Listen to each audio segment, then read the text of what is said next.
నమస్తే, నేను మీ బాబీ వర్ధన్. బీవీసీ వాయిస్ ఛానల్లోని కామెంటరీ బాక్స్కి స్వాగతం. మెగా బ్రదర్స్ కొణిదెల చిరంజీవి గారు, కొణిదెల నాగబాబు గారు, కొణిదెల పవన్ కళ్యాణ్ గారు ముగ్గురు రాజకీయ అరంగేట్రం చేసిన వారే. ఒకరు మంచి అవకాశాలు ఉన్నప్పటికీ సినిమా రంగంలో రాజకీయాల వైపు మొగ్గు చూపి ప్రజారాజ్యం పార్టీని స్థాపించి అనూహ్యమైన మెజార్టీతో ప్రభుత్వాన్ని ఏర్పాటు చేస్తాము అనుకున్న ధీమాతో రాజకీయాల్లోకి వచ్చారు. కానీ అది అంత సులువు కాలేదు. కేవలం 18 సీట్లకు మాత్రమే పరిమితమైపోయి అసెంబ్లీకి సంబంధించి పార్లమెంట్లో అసలు బోనీ కూడా కొట్టకుండా ఆ పార్టీ విఫలమైపోయింది. అన్న చిరంజీవి గారు ప్రారంభించిన ప్రజారాజ్యం పార్టీకి చాలా కీలక బాధ్యతలు వహించారు సోదరుడు నాగబాబు గారు. వారికి వాస్తవానికి రాజకీయాల పట్ల అవగాహన, అనుభవం లేకున్నప్పటికీ అన్న ప్రక్క నుండి వెన్నుదన్నుగా నిలిచి అభిమానులను ఏకీకరించే విషయంలో చాలా శ్రమే చేశారు.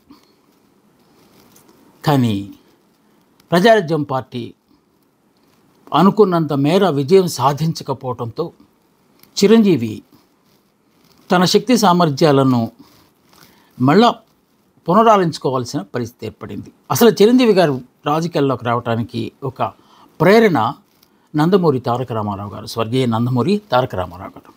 వారు కూడా సినిమా అవకాశాలు మెండుగా ఉన్న రోజుల్లోనే కాంగ్రెస్ పార్టీలోని రాజకీయ శూన్యతను ఆసరాగా చేసుకొని అప్పట్లో టీడీపీని స్థాపించారు. అలాంటి దాన్ని కూడా బ్రేక్ చేద్దామనుకుని వచ్చిన కొణిదెల చిరంజీవి గారు అది సాధించలేకపోయారు. సో మనం ఇందాక అనుకున్నట్టు కేవలం 18 సీట్లు మాత్రమే సాధించుకొని పార్టీ విఫలమైందని భావించిన తర్వాత ఒంటరి పోరు కష్టమని భావించారు. ఆ తర్వాత పార్టీని కాంగ్రెస్లో విలీనం చేసి రాజ్యసభకు ఎన్నికయ్యి మంత్రి పదవిని కూడా చేపట్టారు. టూరిజం శాఖ మంత్రిగా వారు కృషి చేశారు, చాలా కృషి చేశారు ఆ మంత్రిగా. ఇదే నేపథ్యంలో అన్నగారికి చేదోడు వాదోడుగా ఉన్న నాగబాబు గారు రాజకీయాల్లో అంతకుముందు అనుభవము లేకపోయినప్పటికీ, ఆసక్తి కూడా లేకపోయినప్పటికీ కేవలం అన్నగారి కోసం వారి చెంతనే ఉండి అభిమానులను ఏకీకృతం చేయడంలో సఫలీకృతమయ్యారు. తద్వారా ఆ పార్టీ జనాల్లోకి వెళ్ళిందని అందరూ భావించారు. కానీ ఫలితాలు అంత బాగా రాలేదు. కేవలం నాగబాబు గారే కాకుండా మరో సోదరుడు పవర్ స్టార్ పవన్ కళ్యాణ్ కూడా చిరంజీవి గారి పార్టీ కోసం చాలా ప్రయత్నాలే చేశారు, క్యాంపెయిన్లు చేశారు, అనేక నగరాల్లో, పట్టణాల్లో మీటింగ్లు పెట్టారు, కాంగ్రెస్ను దుమ్మెత్తిపోశారు. ఆయన ఆవేశపూరితమైన భాషలో పంచెలుడ తీసి కొడతాను అనలాంటి పదాలకు కూడా వాడి, అంటే సినిమా ఆ పాత్రల తాలూకు ప్రభావం అది. వారి ఏ క్యారెక్టర్ వేసినా కూడా సినిమాలో అలాగే ఉంటుంది కనుక అదే హావభావాలను ప్రకటిస్తూ చూపెడుతూ ప్రసంగాలు కూడా చేశారు. ఇదంతా చూసి చిరంజీవి గారు కాకుండా పవన్ కళ్యాణ్ గారు రాజకీయాల్లోకి వస్తే ఎలా ఉంటుందని కొంతమంది మిత్రులు బహుశా సలహాలు ఇచ్చి ఉండొచ్చు. నాగబాబు గారు కూడా అందుకు సహకరించి ఉండొచ్చు. వారు కూడా, పవన్ కళ్యాణ్ గారు కూడా మొదట ఒక స్వచ్ఛంద సంస్థ లాంటి ఫోర్స్ను ఏర్పాటు చేసి ఆ తర్వాత దాన్ని పార్టీగా అనౌన్స్ చేశారు. మార్చి 14వ తేదీ 2014లో జనసేన అనే ఒక పార్టీని, ఒక సింబల్ని వారు సంపాదించుకోగలరు. గ్లాస్ సింబల్ని వారు సంపాదించుకున్నారు. దాంతోనే ప్రజల్లోకి వెళ్ళి ప్రజా తీర్పు ద్వారా ప్రభుత్వాన్ని ఏర్పాటు చేయొచ్చు అనే ఒక ఆశ. గతంలో చిరంజీవి గారికి కూడా హెమాహేమీలు తోడుగా ఉన్నారు. అంటే రాజకీయ ప్రముఖులు లేకపోతే మేధావులు తోడుగా ఉన్నారు. డాక్టర్ మిత్రా గారు, పరకాల ప్రభాకర్ గారు, వీళ్ళంతా చిరంజీవి గారితో ఉంటే పవన్ కళ్యాణ్ గారికి కూడా ఒకరు మాత్రమే ఉన్నారు. ప్రత్యక్షంగా, పరోక్షంగా చాలామంది ఉన్నారు. నాదెండ్ల మనోహర్ గారు వారితో పాటే ఉండి ఈ రాజకీయ పార్టీ ముందుకెళ్ళటానికి తోడ్పడ్డారు. ఈ పార్టీకి సంబంధించి అధ్యక్షులుగా పవన్ కళ్యాణ్ గారు ఉంటే జనరల్ సెక్రటరీగా నాగబాబు గారికి అవకాశం కల్పించారు. అంటే పూర్తి బాధ్యతలు, పార్టీని పటిష్టం చేసే బాధ్యతల్లో నాగబాబు గారు కీలకమైన భూమిక వహించారని మనం ఇక్కడ చెప్పుకోవాలి. అయితే పార్టీ పెట్టిన వెంటనే ఆయన ఎన్నికలకు వెళ్ళలేదు. అంటే 2014 ఎన్నికల్లో ఆయన పార్టిసిపేట్ చేయలేదు. 2019 ఎన్నికలు 14లో అయితే తెలుగుదేశం పార్టీకి సపోర్ట్ చేశారు. ఎలాగా జగన్ గారితో ఉన్న వైరాన్ని ఎలాగైనా సరే ఓట్లు చీలకుండా, నెగిటివ్ ఓట్స్ చీలకుండా అడ్డుకట్ట వేసి టీడీపీ విజయానికి తాను తోడ్పడ్డారు. కాకుంటే ఆ తర్వాత జరిగిన పరిణామాల్లో రెండు పార్టీల మధ్య విభేదాలు రావటం, ఒకరి మీద ఒకరు విమర్శనలు ప్రతి విమర్శలు చేసుకోవటం. ముఖ్యంగా పవన్ కళ్యాణ్ గారు అయితే మా అమ్మనే దూషిస్తారా లాంటి పదాలను వాడి, ఎందుకంటే లోకేష్ గారు ఎక్కడో ఒక మాట తూలారని దానికి సంబంధించి టీడీపీ వాళ్ళ మీద చాలా ఉద్రేకపూరితంగా ప్రసారం చేసి వాళ్ళని విమర్శించారు.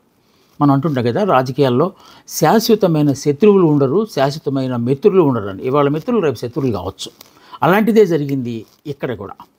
ఇక 2019 ఎన్నికలు వచ్చేసరికి రాజకీయాల్లో కాస్త అంత పరిపక్వత సంపాదించిన పవర్ స్టార్ పవన్ కళ్యాణ్ గారు, నాగబాబు గారు, మనోహర్ గారు వీళ్ళంతా ఒక వ్యూహాన్ని పన్ని ఈసారి మనం ఎన్నికలకు వెళ్తే బాగుంటుంది అని చెప్పి వాళ్ళు ఎన్నికలకు వెళ్ళటం. కానీ ఒంటరిగానే అప్పట్లో పోటీ చేశారు. పార్టీ అధ్యక్షుడు పవన్ కళ్యాణ్ గారు 2 చోట్ల నుంచి, గాజువాక, భీమవరం నుంచి పోటీ చేశారు. నాగబాబు గారు కూడా ఎంపీగా పోటీ చేశారు. కానీ ఇద్దరు ఓడిపోయారు. అలాగే మొత్తం పార్టీ అంతా ఓడిపోయింది అని అనుకోవాలి. అప్పుడు మళ్ళా పునరాలోచించుకోవాల్సిన ఆవశ్యకత ఏర్పడింది. ఏంటిది, ఎంత పేరున్నది, మీటింగులు పెట్టినా కూడా లక్షల సంఖ్యలో జనాలు వచ్చారు, వాళ్ళందరూ ఓటేస్తారు అనుకున్నాం. అది కాకుండా పవన్ కళ్యాణ్ గారికి ప్రత్యేకించి ఒక ఫ్యాన్ ఫాలోయింగ్ ఉంది. ఆ ఫ్యాన్స్ అందరూ ఓట్లు గట్ట అన్నౌట్ అయితే డెఫినెట్గా విజయం సాధించవచ్చు అనుకుని ఆయన ఎందుకైనా మంచిదని చెప్పి గతంలో ఎన్టీ రామారావు గారు 3 చోట్ల పోటీ చేస్తే వీరు 2 చోట్ల పోటీ చేశారు. కానీ అనూహ్యంగా 2 చోట్ల ఓడిపోవటం జరిగింది. సో చాలామంది దీని మీద విమర్శలు చేశారు. అన్నగారు కనీసం 18 సీట్లు సంపాదించుకొని ఆ తర్వాత పార్టీని అమ్మేశారని కూడా అన్నారు చాలామంది. అది అందులో వాస్తవం లేదు. ఆ పార్టీని కాంగ్రెస్లో విలీనం చేసి విమర్శలు మూటగట్టుకున్నారు. వీరు కూడా ఫెయిల్ అయిపోయారని అనే ఒక వాదన తీసుకొచ్చారు జనాలు. సో ఏంటిది, ఏం చేయాలా ఇప్పుడు మనం అని వాళ్ళు ఆలోచించి, ఒంటరిగా వెళ్ళినప్పుడు మనము గెలవలేకపోతున్నాము, తప్పనిసరిగా ఎవరో ఒకరు అండతో మనం వెళ్ళాలి అని చెప్పి వాళ్ళు అనుకున్నారు. ఈ లోపే చాలా పరిణామాలు చోటు చేసుకున్నాయి. పార్టీ పటిష్టత కోసం రకరకాల వింగ్స్ని పెట్టారు. ఉమెన్ వింగ్ పెట్టారు, యంగ్ వింగ్ పెట్టారు, యువసేన, రకరకాలన్నీ పెట్టి ఆ పార్టీ పటిష్టతకు ఒక పునాది వేసినట్టు అనిపించింది ఈ 5 ఏళ్ల కాలంలో. ఇక 2024 ఎన్నికలు వచ్చేసరికి పవన్ కళ్యాణ్ గారు మంచి ఫామ్లోకి వచ్చారు. ఈవెన్ పాలిటిక్స్లో కూడా నాగబాబు గారు వెన్నంటే ఉన్నారు. మనోహర్ గారు మంచి మంచి సలహాలు ఇస్తూ ఉన్నారు. ఇక మేధస్సుకు సంబంధించి త్రివిక్రమ్ శ్రీనివాస్ గారు కూడా పరోక్షంగా వారికి సాయం చేశారని, అలాగే మరి కొందరు శంకర్ గారు వీళ్ళందరూ ఉన్నారని అప్పట్లో మనకి వార్తలు వచ్చాయి. 2024లో మళ్ళీ ఏంటి, ఒంటరిగా వెళ్తే మళ్ళీ ఇదే పరిస్థితి వస్తుందేమో అని చెప్పి ఆయన ఈలోపే చంద్రబాబు నాయుడు గారి మీద జగన్మోహన్ పార్టీ అతని మీద కేసులు పెట్టడం, ఆ కేసుల ద్వారా అతన్ని జైల్లో పెట్టడం, జైలు ద్వారా చాలా సింపతి రావటం, ఇదంతా చూసి పవన్ కళ్యాణ్ గారు కూడా సంఘీభావం తెలియజేయడానికి వారిని జైల్లో చూడటానికి వెళ్ళినప్పుడు ఏం జరిగిందో తెలియదు. కానీ మొత్తానికి బయటకు వచ్చేసి ఈసారి మనం కలిసే ఎన్నికల్లోకి వెళ్తున్నామని ఒక ప్రకటన చేయటం తడవుగా వెంటనే ఇంకా రాజకీయ వేడి రంజుగా మారిపోయింది ఆంధ్రప్రదేశ్లో. వారు కూటమి అంటూ మొట్టమొదటి నుంచి చెప్తూనే ఉన్నారు. బీజేపీకి కాస్తంత సానుకూలంగా మారిపోయిన, అంటే రకరకాల విమర్శలు ఆయన ఎదుర్కొన్నారు. ఎందుకంటే చేగువేరాని ప్రేమించిన వ్యక్తి, విప్లవ సాహిత్యాన్ని చదివిన వ్యక్తి, అభ్యుదయం వైపు పయనిస్తున్న వ్యక్తి సడన్గా ఈ సనాతన ధర్మానికో లేకపోతే మత పార్టీగా పేరొందిన భారతీయ జనతా పార్టీ వైపు మలటం అనేది చాలామందికి ఆశ్చర్యానికి గురి చేసింది. అయితే వారు వాళ్ళతో సన్నిహితంగానే ఉంటూ ఈ 3 పార్టీలు టీడీపీ, జనసేన, భారతీయ జనతా పార్టీ కలిసి కూటమిగా ఏర్పాటై ఎన్నికల్లోకి వెళ్తే జగన్ ఓడించడం అనేది చాలా ఈజీ అవుతుంది అని చెప్పి ఎలాగైనా జగన్ ఓడించాలనేది ఒక ఏకైక ఎజెండాగా ఆయన పెట్టుకున్నారు. దీనికోసం రూట్ మ్యాప్ ఇవ్వండి అని చెప్పి అంటే కూటమి ఏర్పాటుకు ముందు భారతీయ జనతా పార్టీ అధిష్టానాన్ని అడుగుతూ వచ్చారు. ఎప్పుడు ఇస్తారు వాళ్ళు రూట్ మ్యాపు, దగ్గరికి వచ్చేస్తున్న ఎలక్షన్స్ అనుకున్న దశలో సడన్గా ఈ చంద్రబాబు నాయుడు గారి అరెస్టు జరగటం, వారు వెళ్ళటం, వాళ్ళు మాట్లాడుకోవడం, మొత్తానికి కూటమి ద్వారానే మనం ఎన్నికల్లోకి వెళ్ళాలి అనే ఒక నిర్ణయానికి వచ్చి ఢిల్లీ వెళ్ళి మొత్తానికి పెద్దలను ఒప్పించారు. ఎందువలనంటే చంద్రబాబు నాయుడు గారికి భారతీయ జనతా పార్టీకి మధ్య విభేదాలు తారాస్థాయికి వెళ్ళినాయి. అంటే వ్యక్తిగత విమర్శల దాకా వెళ్ళినాయి. ప్రధానమంత్రిని చంద్రబాబు నాయుడు గారు దూషించారని, అలాగే అమిత్ షా గారి మీద రాళ్లు వేయించారని, ఇలా రకరకాల కోపతాపాలతో రెండు పార్టీల మధ్య సఖ్యత అంతగా లేకపోవడంతో ఆ గ్యాప్ని, ఆ శూన్యతను భర్తీ చేసే కార్యక్రమాన్ని పవన్ కళ్యాణ్ గారు భుజాన వేసుకుని ఢిల్లీ వెళ్ళారు. మొత్తానికి ఒప్పించి వచ్చారు. కూటమి ఆవిర్భావంలో ఒక మాటలో చెప్పాలంటే హీరో అని అనిపించుకున్నారు. ఆయనే దీనికి కర్త కర్మ క్రియ అనుకున్నాం. ఇంకా అంతే, ఎన్నికలు వచ్చేసాయి. తెలిసిందే మనకు ఆ తర్వాత ఏం జరిగిందో. కానీ ఇక్కడ మళ్ళీ నాగబాబు గారిని మనం ప్రస్తావించాల్సి ఉంది. నాగబాబు గారు సీట్ ఆశించారు, కానీ నాగబాబు గారికి సీట్ రాలేదు. అది అనకాపల్లికి ఎంపీగా వారు పోటీ చేస్తారు. దీని తరపున జనసేన తరపున 3 పార్టీలు పంచుకున్నాయి కదా సీట్లు. సో చాలా త్యాగాలు చేశారు. మొట్టమొదటిసారి ప్రకటించిన సీట్ల కంటే ఇంకా తగ్గించుకుంటూ వచ్చారు. 3 పార్టీల్లో జనసేన పార్టీ తాలూకు సీట్లనే తగ్గించుకుంటూ వచ్చారు, సంఖ్యనే తగ్గించుకుంటూ వచ్చారు. అనకాపల్లి పార్లమెంటరీ నియోజకవర్గం నుంచి నాగబాబు గారిని బరిలోకి దింపాలని ప్రయత్నాలు చేశారు. కానీ చివరిలో ఆఖరి దాకా ఊరించి ఆఖరి క్షణంలో సీఎం రమేష్ గారు భారతీయ జనతా పార్టీ కోటాలో వారు రంగప్రవేశం చేశారు. అప్పుడు నాగబాబు గారికి నిరాశ ఎదురైంది తొలిసారి. మొత్తానికి పార్టీ గెలిచింది, ప్రభుత్వాన్ని ఏర్పాటు చేసింది. ప్రభుత్వాన్ని ఏర్పాటు చేసిన తర్వాత కీలకమైన శాఖలను కూడా, ఉప ముఖ్యమంత్రితో సహా కీలకమైన శాఖలను కూడా పవన్ కళ్యాణ్ గారు తీసుకున్నారు. ఆ తర్వాత నామినేటెడ్ పోస్టులలో ఎక్కడో చోట అన్నగారిని ఇరికించవచ్చు అని ఆయన అనుకున్నారు. 2 విడతలుగా నామినేటెడ్ పోస్టులు ఇచ్చారు. నామినేటెడ్ పోస్టులలో జరిగిన వ్యవహారం చాలా విమర్శలకు దారితీసింది, ప్రశంసలకు కూడా దారితీసింది. పార్టీని నమ్ముకున్న వాళ్ళందరినీ ఆశీర్వదించడానికి ఈ నామినేటెడ్ పోస్టులు పనికొచ్చాయని కొందరు భావిస్తే, పార్టీ కష్టకాలంలో ఉన్నప్పుడు వైఎస్ఆర్ కాంగ్రెస్ బాధితులు ఉన్నారు కదా, వాళ్ళకి ఎక్కువ మందికి ఇచ్చారని. అంటే ఆయన మన లోకేష్ గారు రెడ్ బుక్ తయారు చేసి మీరందరూ అనేక మార్లు జైలుకి వెళ్ళండి, అనేక మార్లు కేసులు పెట్టించుకోండి, అలాంటి వాళ్ళందరినీ నేను చూసి ఇస్తానని చెప్పారు. అలాగే ఆ కోటలోనే పట్టాభి గారికి, ఇక్కడ మన విశాఖపట్నానికి సంబంధించి ప్రణవ్ గారికి, వీళ్ళందరికీ ఇచ్చారు. ఆ కోవలో చాలామంది ఉన్నారు. అలాంటి చోటే రాయపేట అరుణ్ గారు కూడా తనకు పోస్ట్ ఇస్తున్నారు. ఎందుకంటే రాయపేట అరుణ్ గారు ఉమెన్లో చాలా స్ట్రాంగ్ క్యాండిడేట్గా, అంటే దూసుకుపోయి విమర్శలు చేసే పేరు పొందారు. కానీ ఆవిడకి నిరాశ ఎదురైంది. అన్న నాగబాబు గారికే పదవులు అన్నప్పుడు ఇంకా అలాంటి వాళ్ళకి ఏమొస్తుంది అని అందరూ సర్ది పెట్టుకున్నారు. సో మళ్ళీ ఇక్కడ కూడా నాగబాబు గారికి నిరాశ మొదలై, మళ్ళీ ఈసారి రాజ్యసభకు 3 సీట్లు ఖాళీలు వచ్చాయి. వాటికి ఏంటి, మోపిదేవి వెంకటరమణ గారు, బీదా మస్తాన్ రావు గారు, ఆర్ కృష్ణయ్య గారిది చాలా విచిత్రం. ఆర్ కృష్ణయ్య గారిని ఏరి కోరి ప్రక్క రాష్ట్రం నుంచి తీసుకొచ్చారు జగన్మోహన్ రెడ్డి గారు. దాని మీద విమర్శలు కూడా వచ్చాయి. మన ఇక్కడ ఈ రాష్ట్రంలో ఎవరు ఎలిజిబుల్ కాదా, ఎక్కడి నుంచో బయటకు తీసుకొస్తానంటే, ఆయన ఒక రాష్ట్రానికే లేకపోతే 2 రాష్ట్రాలకే పరిమితమైన వ్యక్తి కాదు. ఆయన చాలా స్టేటస్ ఉన్న వ్యక్తి. దేశం మొత్తంలో ఉన్న బీసీల కోసం అతను పాటుపడుతున్నారు కనుక, అలాంటి జాతీయ నాయక లక్షణాలు ఉన్నాయి కనుకనే అతను తీసుకొచ్చామని చెప్పి సర్ది చెప్పుకునే ప్రయత్నం చేశారు వైఎస్ఆర్ కాంగ్రెస్ పార్టీ వాళ్ళు.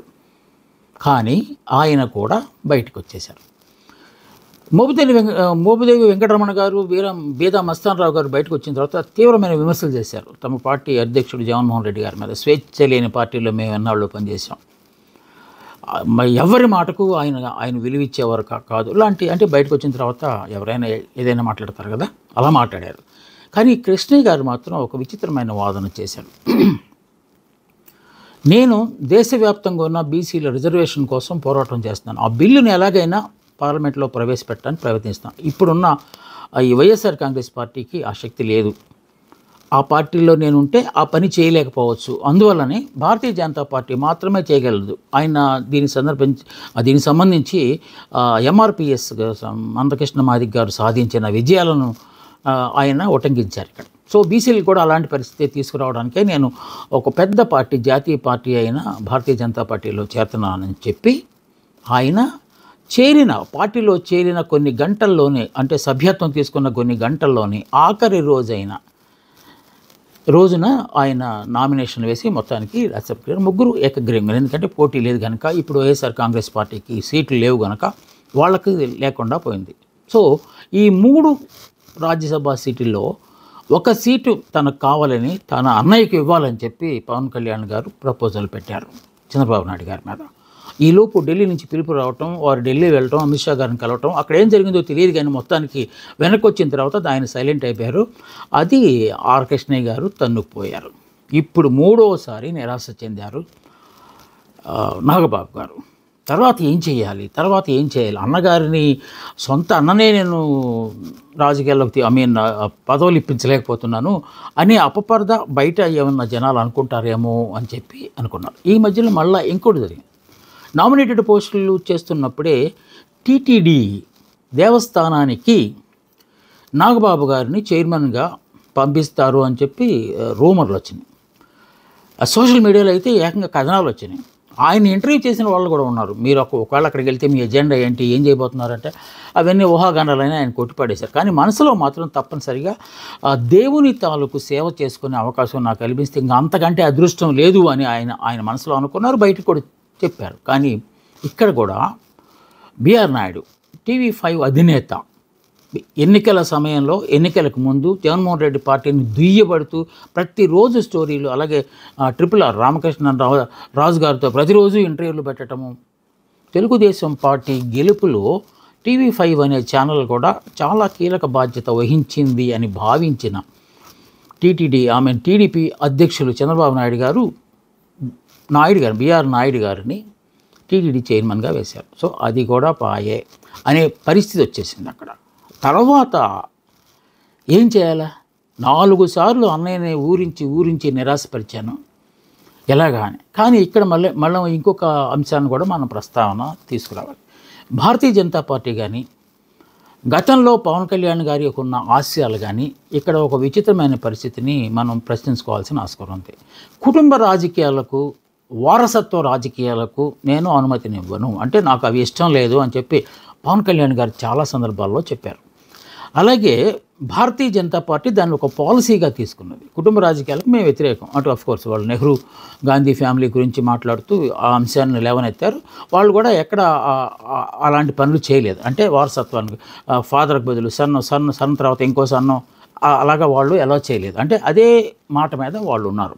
సో ఆ పార్టీతో కూటమి కట్టిన జనసేన పార్టీ దాన్ని ఉల్లంఘించి తన సోదరుడిని లోపలికి తీసుకెళ్తుందా అని కొంతమంది అది విమర్శలు చేశారు.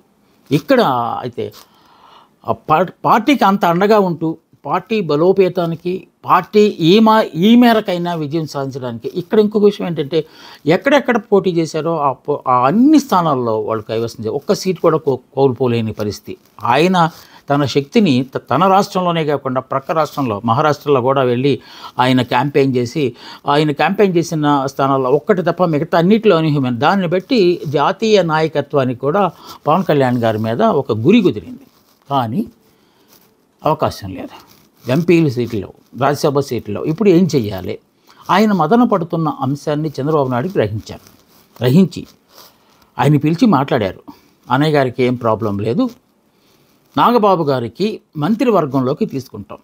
మంత్రివర్గంలో ఒక ఖాళీ ఉంచారు, ఒక ఖాళీ ఉంది, ఎందుకైనా మంచిదని నాయుడు గారు, చంద్రబాబు నాయుడు గారు ఆ పదవిని అలా ఉంచారు. అంటే ఒక మంత్రిత్వ శాఖను ఉంచారు. శాఖలన్నీ డిస్ట్రిబ్యూట్ అయిపోయినాయి. మంత్రిత్వ శాఖలు పోర్ట్ఫోలియోస్ అన్నీ అయిపోయినాయి, కానీ మినిస్ట్రీ మాత్రం ఒకటి ఉన్నది. సో అది నాగబాబు గారికి ఇస్తామని చెప్పి బహిరంగంగా ప్రకటన చేశారు. ఒక లేఖ కూడా విడుదల చేశారు. త్వరలో మేము మంత్రివర్గ పునర్వ్యవస్థీకరణ చేయబోతున్నాం, దాంట్లో ఇస్తామని చెప్పి. మళ్ళీ ఇంకొక రూమర్ కూడా వచ్చింది. కొంతమంది మంత్రుల పట్ల చంద్రబాబు నాయుడు గారు అంత సంతృప్తిగా లేరు, మధ్య మధ్యలో వార్నింగ్లు ఇస్తూనే ఉన్నారు. మీరు యాక్టివ్గా ఉండట్లేదు అని చెప్పి వార్నింగ్ ఇస్తున్నారు కనుక కొంతమందికి తీసేసే అవకాశం ఉంది కూడా అని వాదనలు వచ్చినాయి. కానీ ఆ ఉన్న ఒక్క సీటుని వారికి ఇస్తారేమో అనే ఒక ఆశ మాత్రం మొత్తానికి మిగిలిందంటే ఈసారైనా నాగబాబు గారికి నిరాశ జరగకుండా ఉంటుంది, నిరాశ చెందకుండా ఉంటారని చెప్పి భావిస్తున్నారు. కానీ వారికి ఏ మంత్రిత్వ శాఖ ఇస్తారు? అన్నీ అందరికి పనిచేశారు కదా. ఇప్పటికే పవన్ కళ్యాణ్ గారు 4 మంత్రిత్వ శాఖలు చేస్తున్నారు. కానీ వీరు సినిమాకు చెందిన వ్యక్తి కనుక సినిమాకు సంబంధించిన మంత్రిత్వ శాఖ ఏదైనా ఉంటే బాగుంటుందని చెప్పి అనుకున్నారు. కానీ మళ్ళీ ఇక్కడ కూడా జనసేన పార్టీనే త్యాగం చేయాల్సిన పరిస్థితి వస్తుంది. దుర్గేష్ గారికి టూరిజం శాఖతో పాటు సినిమాటోగ్రఫీ శాఖను కూడా ఇప్పుడు వారు చూస్తున్నారు. సో సినిమాటోగ్రఫీ శాఖను వారి నుంచి తీసుకొని నాగబాబు గారికి ఇచ్చేస్తే నాగబాబు గారు దానికి న్యాయం చేయగలరు అనే ఒక వాదన కూడా ఉంది. సో అదే ఇస్తారేమో అని చెప్పి చాలామంది భావిస్తూ ఉన్నారు. అది చంద్రబాబు నాయుడు గారి మనసులో ఏముందో తెలియదు మనకి. ఒకవేళ అదే జరిగితే మనం ఇందాక అన్నట్టు జనసేన మళ్ళీ ఇంకో త్యాగం చేసి ఆ మినిస్ట్రీని తీసుకోవాల్సిన పరిస్థితి ఏర్పడే అవకాశం ఉంది. అలాగా ఇదంతా ఇలా ఉంచితే మరి నాగబాబు గారు ఎక్కడ ఎన్నికల్లో గెలవలేదు, తను డైరెక్ట్గా తీసుకొచ్చి మినిస్ట్రీ ఇస్తున్నారు అంటే రాజ్యాంగం ప్రకారం 6 మాసాల్లోపు ఎక్కడైనా ఆయన కంటెస్ట్ చేసి గెలవాలి, లేదా ఏదో ఒక విధంగా మండలికి నామినేట్ అవ్వాలి, ఎమ్మెల్సీ కానీ ఎమ్మెల్యే కానీ. ఇప్పట్లో గతంలో అయితే అలాంటి కీలకమైన నాయకుడు ఎవరైనా ఎమ్మెల్యే కావాలంటే ఒక ఎమ్మెల్యేని రిజైన్ చేయించి అక్కడ కంటెస్ట్ చేయించి అంత త్యాగాలు చేసేవాళ్ళు ఇప్పుడు ఎవరో లేరు, అంత అవసరం కూడా లేదు. కానీ ఎమ్మెల్సీలు ఇచ్చే ఆస్కారం ఉంది. కానీ ఇప్పుడు ఎమ్మెల్సీలు ఖాళీలు కాకుంటే వైఎస్ఆర్ కాంగ్రెస్ నుంచి కళ్యాణ చక్రవర్తి, కర్రి పద్మశ్రీ వీళ్ళిద్దరూ చేసిన రాజీనామాలకు అక్కడ పెండింగ్లో ఉన్నాయి. అంటే వాళ్ళు పార్టీ మారుతారు అని చెప్పి వాళ్ళ మీద అనర్హత వేటు వేయమని వైఎస్ఆర్ కాంగ్రెస్ కోరింది. వాళ్ళిద్దరూ వైఎస్ఆర్ కాంగ్రెస్ వాళ్ళు కనుక చైర్మన్ దగ్గర ఆ లేఖ పెండింగ్లో ఉంది. వేరే రాజీనామాలు కూడా పెండింగ్లో ఉన్నాయి. అంటే అవి వాళ్ళు డిస్క్వాలిఫై కాలేదు, అలాగని ఖాళీలు ఏర్పడలేదు. ఒకవేళ ఆ రిజల్ట్ కనుక ఫలితంగా వాళ్ళిద్దరికి అనర్హత వేటు వేస్తే 2 సీట్లు వచ్చేస్తాయి, 2 ఖాళీలు వస్తాయి. ఒక ఖాళీలోకి నాగబాబు గారిని పంపించే ఆస్కారం ఉన్నది. అంటే 6 నెలల లోపు గెలిస్తే తప్ప ఆ మంత్రిత్వ శాఖను ఆయన కొనసాగించడం వీలు కాదు. కనుక ఏం జరుగుతుందో అనేది రాజకీయాల్లో ఏదైనా అంటారు కదా, nothing is impossible in politics అంటారు కదా. సో ఇది ఇప్పుడు ప్రస్తుతం ఉన్న వాతావరణం. నాగబాబు గారికి ఈసారి మంత్రి యోగం రాబోతోంది.